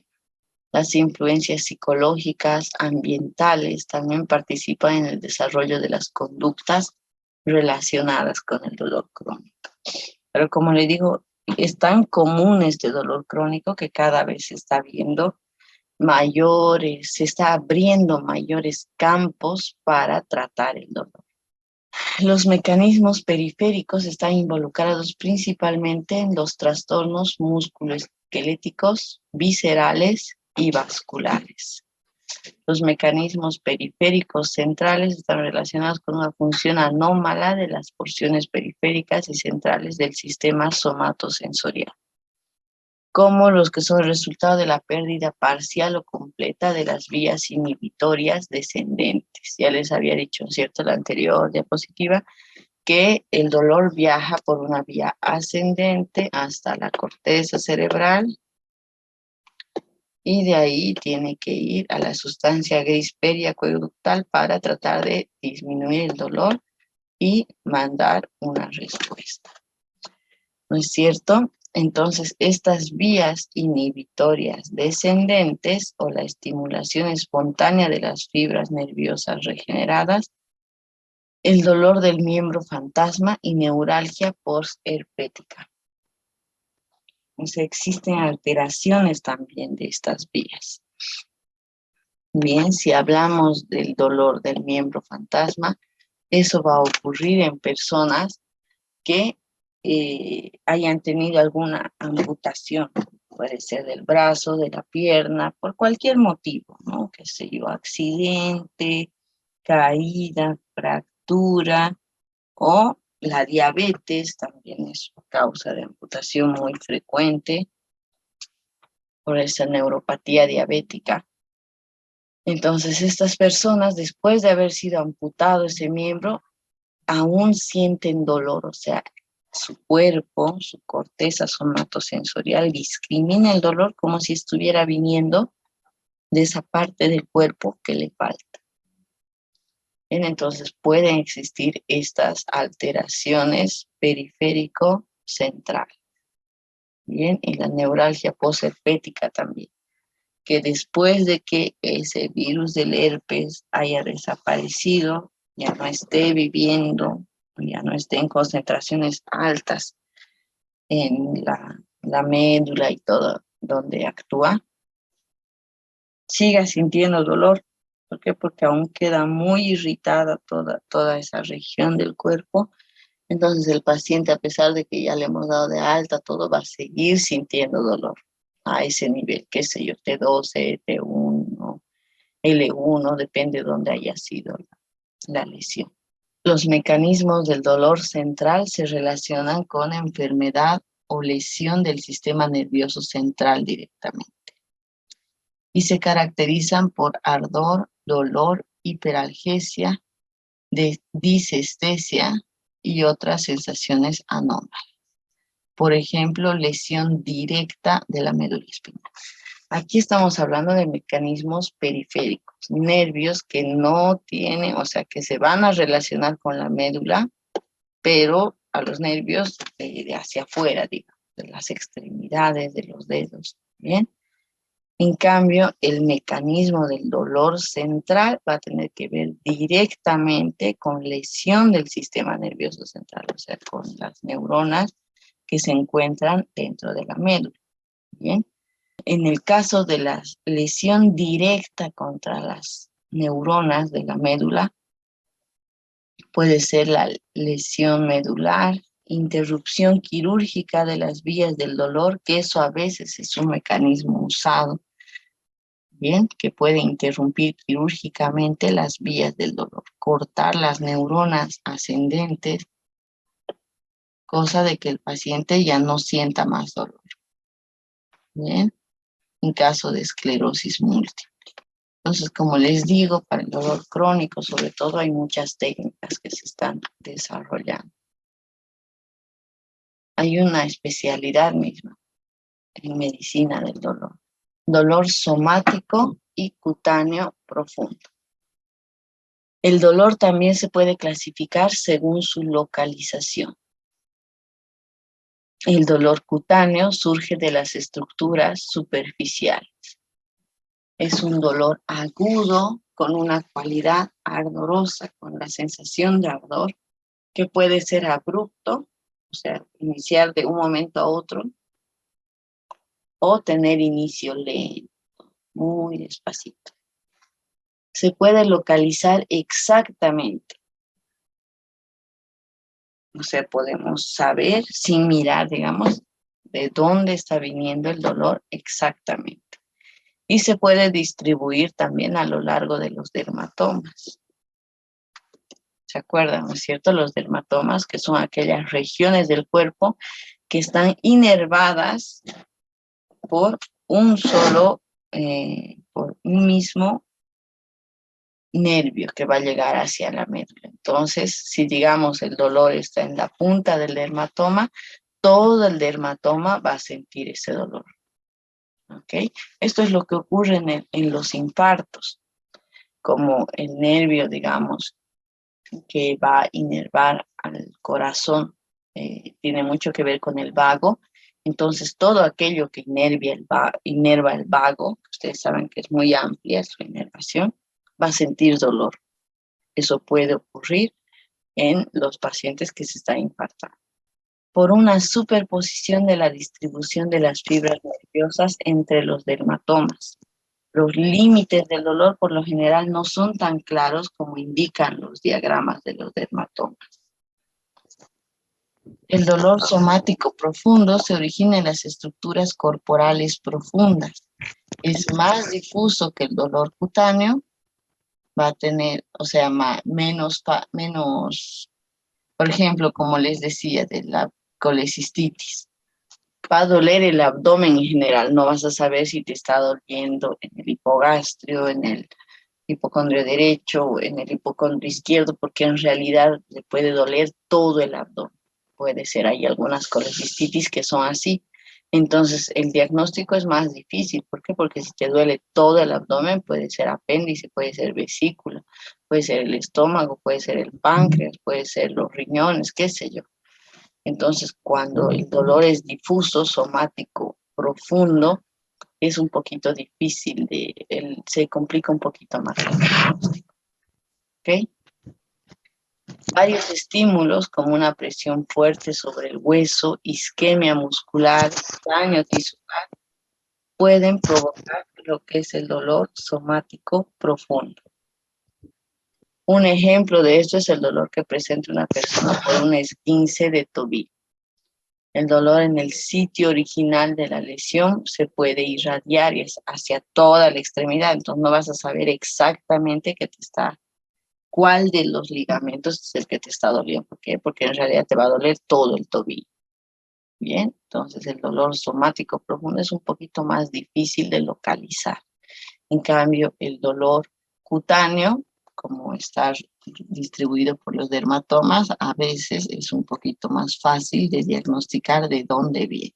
Bien, habiendo visto el dolor somático profundo y superficial, vamos a ver otro tipo de dolor, que es el dolor visceral. No todos los órganos pueden llegar a sentir dolor, ¿ok? Pero hay algunos que sí. El dolor visceral tiene su origen en los órganos viscerales y es uno de los dolores más comunes producidos por una enfermedad. Las fuertes contracciones, la distensión, por ejemplo, cuando tenemos una colecistitis, la vesícula en su intento de liberarse de ese lito, de esa piedra, va a hacer contracciones mucho más tónicas, movimientos, para tratar de eliminar la bilis que lleva igual, pero como puede que esté trancado, es cierto, si tenemos ahí la vesícula, el conducto cístico, y ahí está la colecistitis, el lito impactado, entonces la vesícula no es que se va a dejar, oh bueno, tengo un lito y se queda quieta, no, va a sufrir contracciones tónicas, se va a volver duro y por eso va a hacer que todas las membranas que la recubren se inflamen. Entonces su pared misma se va a volver más gruesa porque va a comenzar a acumular líquido y la vesícula va a luchar un montón para tratar de deshacerse de ese cálculo. ¿Bien? De deshacerse que este cálculo pase finalmente y pueda seguir funcionando normal. En algunas ocasiones la vesícula lucha tanto que lo logra, que el cálculo, ¡pam!, sale y se va hacia el tubo intestinal y se va por las heces, el cálculo. Y cuando entramos a ver a la cirugía, que ya, digamos, se le está operando al paciente, vemos y ya no está el cálculo donde lo veíamos.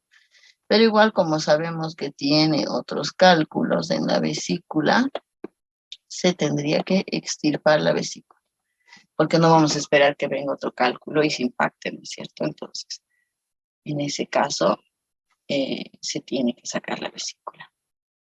Entonces, el órgano que ha sido afectado puede experimentar fuertes contracciones, además de la distensión, o también puede experimentar isquemia, que va a afectar las paredes viscerales y puede inducir dolor intenso. Existe una baja densidad de nociceptores, que son los receptores del dolor, en las vísceras en comparación de la piel. Eso no significa que no vamos a sentir dolor en nuestros órganos, sino que no se distribuye de la misma manera. Como hay una sola fibra, qué sé yo, que va a estar unida a la vesícula y capaz al hígado, que están tan cerquita, entonces vamos a sentir un solo dolor. Y no vamos a saber si es el hígado o es la vesícula, porque los dos se encuentran en el mismo lugar, ¿no es cierto? Entonces es como que complicado diagnosticar cuando se trata de los órganos.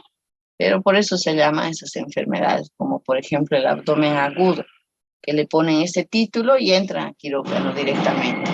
Y ahí puede ser que sea la vesícula, puede ser que sea el apéndice, puede ser que sea el hígado. Hay una divergencia funcional de impulso visceral dentro del sistema nervioso central, la cual se presenta cuando las neuronas de segundo orden responden a un estímulo desde una sola neurona aferente visceral. Las aferentes son las que viajan hacia el cerebro, ¿no es cierto? Entonces, las vías aferentes nociceptivas viscerales provenientes del tórax y abdomen viajan a lo largo de las vías nerviosas craneales y espinales del sistema nervioso autónomo. Luego vamos a tener a lo que le llamamos el dolor referido. ¿A qué se refiere el dolor referido? El dolor referido es percibido en un sitio distinto de su punto de origen, pero está inervado por el mismo segmento raquídeo, por eso es que se siente así. Un ejemplo es, digamos, una lesión isquémica en el intestino. El intestino está en el abdomen, obviamente. Entonces, nosotros lo que vamos a sentir no es el dolor del intestino, sino el dolor de la piel que está cubriendo a ese intestino isquémico. Entonces, la piel va a ser que va a sentir el estímulo del dolor, a pesar de que la piel misma no está siendo lesionada. Bien, a eso se refiere dolor referido, que el órgano que está sufriendo isquemia es el intestino, pero nosotros sentimos dolor a nivel de la piel. Es más, cuando tocamos esa porción de piel, va a producir un dolor intenso en el paciente, sin siquiera apretar, sin presionar. Bien. ¿Por qué ocurre esto? Porque esta porción de la piel del abdomen va a ir al mismo ganglio del asta dorsal que esa porción de intestino. Entonces los dos tenían que viajar hasta el mismo ganglio en la médula. Y por eso es que cuando sube al cerebro, vamos a sentir ese dolor referido. Bien. Se tiene la hipótesis de que las neuronas aferentes, o sea, que van a ir hacia el cerebro, viscerales y somáticas, convergen, como les decía, en las mismas neuronas de proyección del asta posterior de la médula y van a usar el mismo camino. Entonces, por eso es que se tiene la sospecha que sintamos el dolor referido. El dolor que se origina en las vísceras abdominales o torácicas es difuso y mal localizado, como les decía. O duele todo el tórax o duele todo el abdomen. A menudo se percibe a un sitio lejano del área afectada. Por ejemplo, lo que les decía, el dolor relacionado con el infarto del miocardio, por lo general es referido al brazo izquierdo. Con el tiempo van a ver ustedes que los pacientes que se están infartando, en realidad el corazón no tiene esa capacidad de sentir dolor, ¿ya? Son generalmente estas otras vías las que les hacen sentir el dolor del infarto del miocardio. Entonces ahí está el corazoncito que va a estar cubierto por estas fibras y el paciente no, algunos, ¿no? No van a decir, ay, tengo dolor de pecho. No, te van a decir, me duele aquí. Todo esto, pero es un dolor intenso y que no cede. Entonces uno diría, no sé, sobre todo la parte interna del brazo izquierdo. Incluso hay pacientes que se infartan, que solo sienten dolor en la parte interna de ambos brazos. ¿Ok? Y es justamente por eso, porque esa vía que inervaba la piel, no solamente que está encima del órgano, sino que pareciera que no tiene nada que ver, ¿no es cierto? El antebrazo izquierdo con el corazón, o lo siente en el cuello, o lo siente en el tórax, o lo siente en la espalda, o lo siente en la mandíbula. Entonces, o lo siente en la boca del estómago, también del infarto es muy común en la boca del estómago. Entonces el paciente va y dice, tengo un dolor aquí en la boca del estómago. Y cuando es un médico que no tiene muchas ganas de hacer muchas preguntas, entonces este médico, bueno, tómese una ranitidina y ya, listo.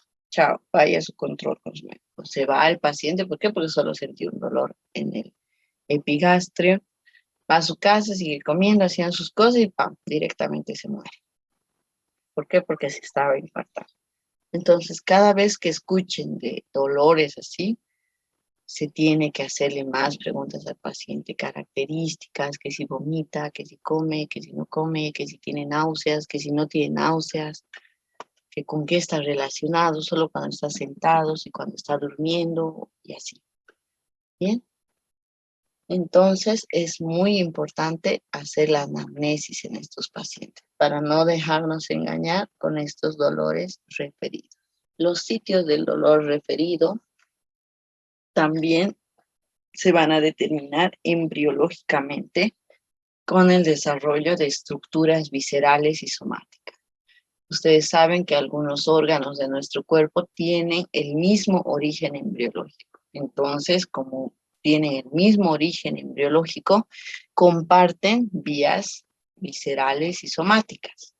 Comparten el mismo sitio de entrada de la información del dolor hacia el sistema nervioso central. Entonces, por eso es que pueden experimentar este dolor referido. Por ejemplo, una persona que tiene una peritonitis, una inflamación del peritoneo, se queja de dolor en el hombro. Uno diría, pero no tiene nada que ver. Pero sí se puede realizar. ¿Por qué? Porque internamente hay inflamación del peritoneo que cubre la parte central del diafragma. Y en el embrión, o sea, cuando la persona todavía estaba dentro de la madre, el diafragma se origina en el cuello y su porción central es inervada por el nervio frénico, el cual entra en la médula espinal a nivel del tercer y quinto segmento, de C3 a C5. Entonces tiene el mismo origen embriológico.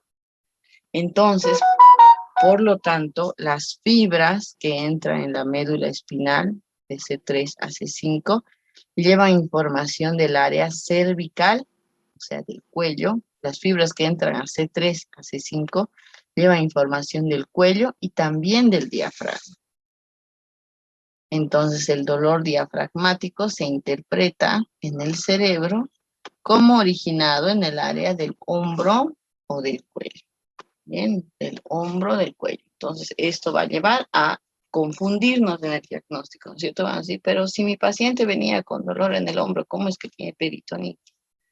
Entonces también debemos hacer, como les digo, una anamnesis muy profunda para ubicar realmente cuál es el problema del paciente. Bien, aquí hay algunos ejemplos de origen embriológico. El hígado tiene que ver un poquito con la parte del cuello, del hombro, pulmón y diafragma, como les decía, la parte del cuello hacia el lado izquierdo, con toda la parte interna del brazo, bueno, el páncreas en el área somática, el hígado igual puede sentirse ahí, los ovarios, a pesar de que están más abajo, puede percibirse como en el ombligo más o menos, el apéndice en el área de McBurney, los uréteres, ¿no? Igual el ovario, colon, entonces, como les digo, se puede experimentar este dolor referido y lo mismo en la porción posterior. ¿Bien? Valoración del dolor. Esta es una parte muy importante que quiero que me presten mucha atención. Bien, al igual que con otros estados patológicos, es preferible eliminar la causa que tratar simplemente un síntoma. En el caso de que, a ver, ¿qué patología puede ser? Bueno, lo mismo que estábamos hablando, la colecistitis litiásica. Entonces, si el paciente viene con mucho dolor, yo agarro, le pongo un ketorolaco, le pongo un diclofenaco y le digo que se tome paracetamol cada 8 horas. Todo esto va a producir desinflamación y por lo tanto quizás disminución del dolor. Estoy tratando solamente un síntoma y no estoy resolviendo en realidad el problema por el que viene el paciente. Entonces, eso no es bueno, no es un buen tratamiento. Uno hace un buen tratamiento cuando hace una historia clínica muy completa, encuentra realmente el origen del dolor y lo trata. Digo, señor, usted tiene colicistitis litiásica y en este momento tiene un lito enclavado en el conducto cístico. Entonces, necesita cirugía. Entonces, ahí le resolvemos el problema al paciente, no solamente calmamos el dolor. Y lo mismo debe ser con todas las patologías. No solo mitigar el dolor. Por ejemplo, un dolor de cabeza, ya le da su paracetamol, su migrañol, qué sé yo, y listo. Ese dolor de cabeza puede ser hipertensivo, puede ser aneurismático, puede ser tumoral, o sea, tiene un montón de factores. Nosotros no nos podemos limitar a solamente calmar el dolor. No, debemos saber el origen, investigar, hacer laboratorios, estudios de imagen, tomografías, resonancias, angiografías, todo para llegar al origen del problema y tratarlo de raíz. ¿Bien? Entonces, para esto es fundamental una historia clínica cuidadosa. ¿Bien? ¿Cómo comienza el dolor? ¿En qué momento disminuye? ¿Con qué se acompaña? Entonces, para eso debemos saber la historia completa del dolor. Y si, sobre todo en cardiología, pucha, nos tenían, si, por ejemplo, va el R1 a ver un paciente que viene a la guardia, a la emergencia. Va el R1 y le pregunta tal, cómo es su dolor, dónde lo siente, no sé qué. Y digamos, el paciente dice, tengo un dolor en el epigastrio. Como les decía, puede ser un infarto. Entonces, no solamente puedo decir, tiene un dolor en el epigastrio y no. Tengo que dar las características del dolor. Inicio del dolor. ¿Cómo es que se ha iniciado el dolor? ¿Qué estaba haciendo usted, señor, cuando ha iniciado el dolor? Ah, estaba corriendo, estaba bajando gradas, estaba renegando o estaba durmiendo y el dolor me ha hecho despertar. O sea, yo estaba durmiendo, me desperté con un dolor terrible en el epigastrio. Entonces, ya. Ese es el inicio del dolor. La descripción del dolor. La descripción del dolor en el caso del infarto va a ser que el paciente te diga, el dolor del infarto generalmente es opresivo. y al paciente le dice, usted siente un dolor opresivo, un dolor punzante, un dolor quemante, un dolor urente, el paciente no te va a entender. Entonces hay que preguntarle más o menos, sí, como en el caso del infarto, como les digo, le vamos a decir dolor. ¿Usted cómo siente el dolor? ¿Siente como que un elefante le está pisando el pecho? Ese puede ser opresivo. ¿Siente como un cuchillo que está atravesando el tórax? Ese es un dolor punzante. ¿O siente como que le han puesto fuego dentro del tórax? Ese es un dolor urente y así. Bien, entonces la descripción del dolor es muy importante. Los infartos son generalmente opresivos, pero como les digo, no hay ley. Puede ser que lo sienta punzante y también sea un infarto, bien, pero aún así debemos describir el dolor. La localización. En el caso del infarto, el paciente casi siempre va a poner la mano en garra, como se le llama, así. Se siente un dolor opresivo en todo el tórax. En cambio, si el paciente te va a decir, siento un dolor aquí, entonces el dolor no es tan en garra, ¿no es cierto? La localización es mucho más específica, capaz de una cierta vértebra, ¿ok? Entonces, la localización del dolor es importante. Y como les digo, también puede, bueno, eso ya ya estaríamos hablando de la irradiación. En el caso del infarto, como les digo, lo más común que se puede irradiar es hacia el brazo izquierdo, hacia la parte interna. Pero, ¿qué pasa si a mi paciente se le va a irradiar al brazo derecho nada más? ¿Puede ser un infarto? Sí, también puede ser un infarto, pero es muy importante, como yo les digo, describir estas características del dolor. Bien, a estas le llamamos características del dolor. La irradiación, luego la intensidad. Para eso tengo una diapositiva más adelante para hablar netamente de la intensidad del dolor. Luego, cuando hablamos de la cualidad y patrón del dolor, ¿en qué momentos se incrementa el dolor o en qué momentos desaparece el dolor? Bien, que si es condicionante, o sea, no le va a dejar comer, bajar gradas, trabajar, nada, o capaz sí le deje y también se está infartando. Entonces, la cualidad y patrón del dolor, o si es solamente todas las noches, o si, y así, ¿bien? Otra característica es cualquier aspecto que lo alivie o lo agrave.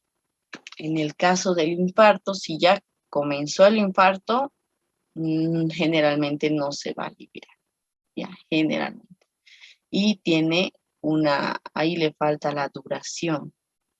La duración del infarto generalmente es 10 minutos, ¿bien? Alrededor de 10 minutos. Y después solito el corazón como que deja de doler.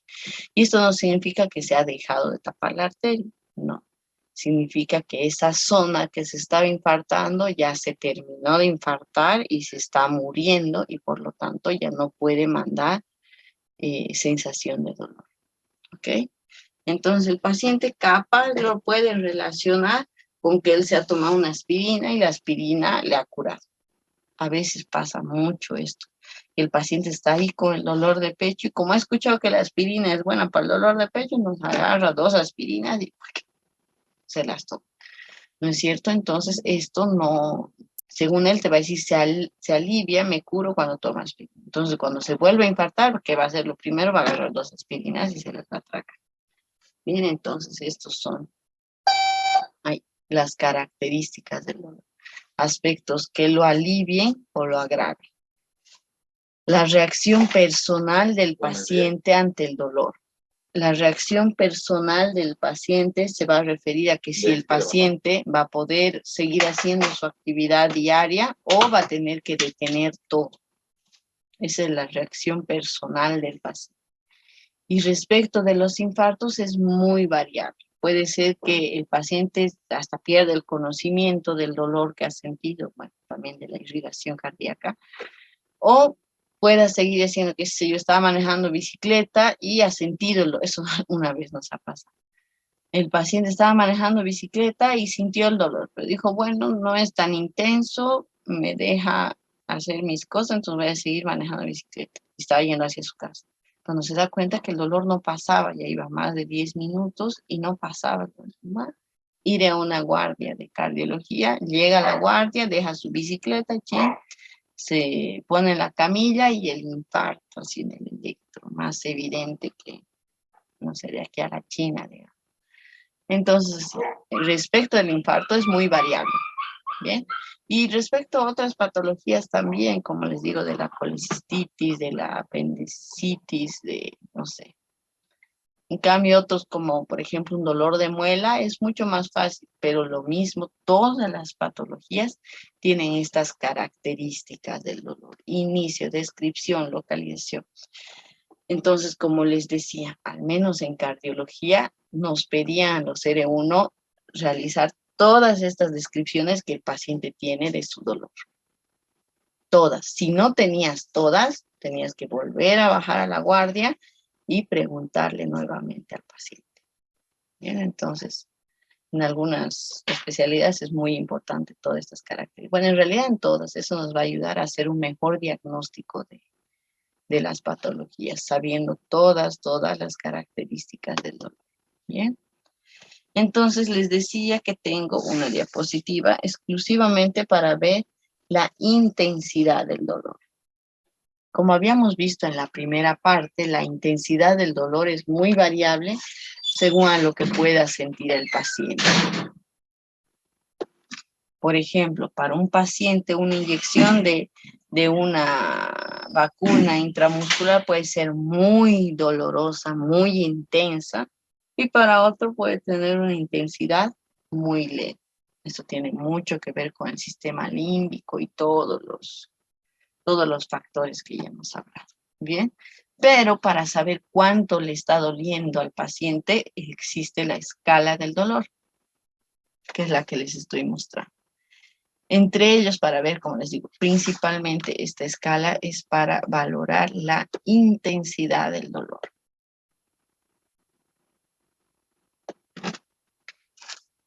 Es una de las características, ¿no es cierto? Entonces, la intensidad se la puede poner de manera numérica. O numérica es esta parte de acá. O una escala visual.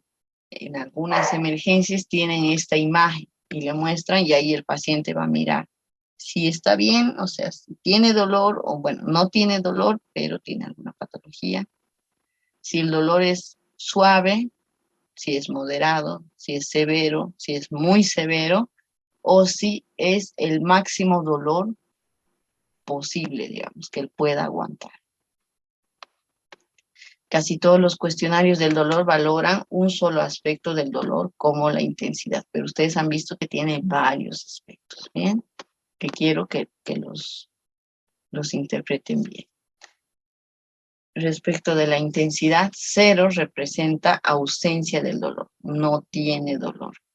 Y 10 representa el dolor más intenso imaginable. Entonces siempre les decimos esto también a los pacientes que se están infectando. Del 1 al 10, ¿cuánto dolor siente usted? Y le recalcas. 1 es leve, que puede seguir haciendo sus cosas, siente el dolor, pero es muy leve. Y 10 es que puede botarse al piso del dolor y retorcerse del dolor. Eso es 10. Entonces, si el paciente te dice 10, pero está con las piernas cruzadas, así, entonces su 10 no es 10, ¿no es cierto? Hay que explicarle nuevamente. Bien.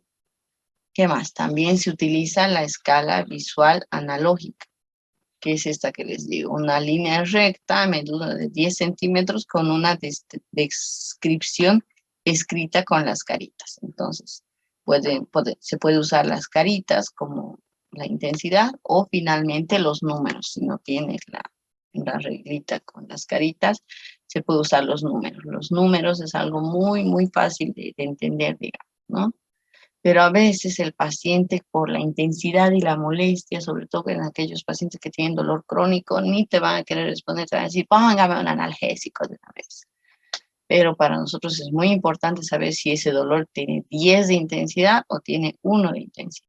Entonces, esa es la forma de evaluar la intensidad del dolor. La mejor para mí es la escala del 1 al 10, pero obviamente explicándole al paciente muy bien en qué consiste un 1, en qué consiste un 10. A veces él mismo te va a decir un 3 o 4, y de vez en cuando sube a un 8, 9, y por eso es que estoy viniendo. Así. Bien, hay algunos pacientes que sí entienden muy bien, pero hay otros que no. Y bueno, eso ocurre en cualquier parte de la medicina, ¿no? Bien. Entonces, como les decía, para mí es muy importante que se sepan de memoria todas estas características del dolor. Bien. Y con esto habríamos terminado lo que es el tema de dolor.